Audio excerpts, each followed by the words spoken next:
सदस्य बालक कदम।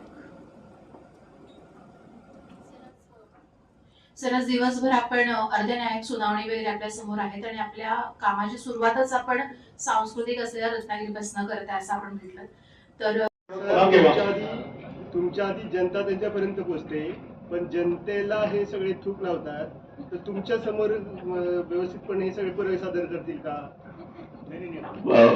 कसं काय तुमच्या समोर हा सगळा अहवाल आला? कशी रत्नागिरीमध्ये काय स्थिती आहे बालकांची?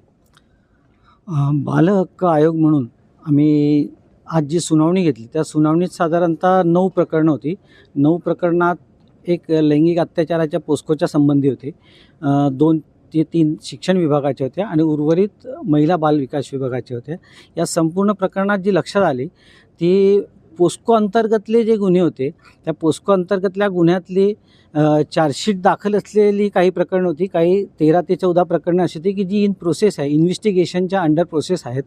तर अशा सर्व परिस्थितीमध्ये पोलीस यंत्रणेकडून चार्जशीट लवकरात लवकर दाखल करून घेणं आणि कोर्टासमोर असलेल्या संपूर्ण म्हणजे जे विक्टिम्स आहेत त्या विक्टिम्सच्या वतीने साक्षीदार, सरकारच्या वतीने साक्षीदार योग्य देऊन लवकरात लवकर त्याची सुनावणी, ज्याला आपण पोस्को कोर्ट किंवा फास्ट ट्रॅक कोर्ट म्हणतो, अशा कोर्टामध्ये त्याची सुनावणी होणे आणि सुनावणी होऊन लवकरात लवकर जे त्याचे न्याय निर्णय झाले तर समाजामध्ये एक चांगला संदेश जातो सकारात्मक, की जेणेकरून भविष्यातले असे गुन्हे घडवण्यासाठीची कोणाची हिंमत होत नाही. अशा प्रकारे प्रशासनाला आणि पोलिसांना आम्ही निर्देश दिलेले आहेत. प्रकरणं जी होती पोस्कोच्या अंतर्गतली 3.5 वर्षातली ती 73-74 प्रकरणं आता पेंडिंग म्हटली होती. त्यापैकी 13 ते 14 प्रकरणात इन प्रोसेस आहेत आणि बाकीच्यांची चार्जशीट दाखल आहेत.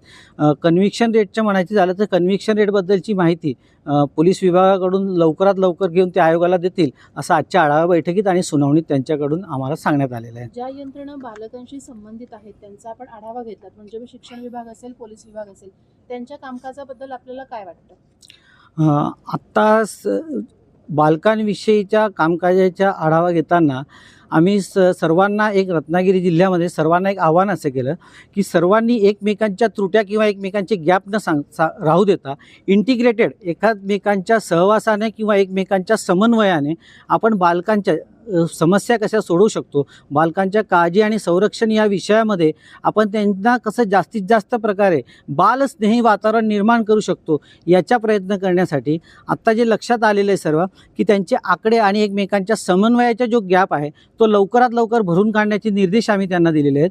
आणि पुढील 3 ते 6 महिन्यामध्ये जेव्हा आढावा बैठक होईल त्यावेळेस या ज्या गोष्टी आहेत समन्वयाच्या त्या पूर्ण झाल्या पाहिजे आणि कोणतीही तफावत न राहता बालस्नेही वातावरण आपल्या जिल्ह्यात राहिलं पाहिजे असे निर्देश त्यांना दिलेले आहेत.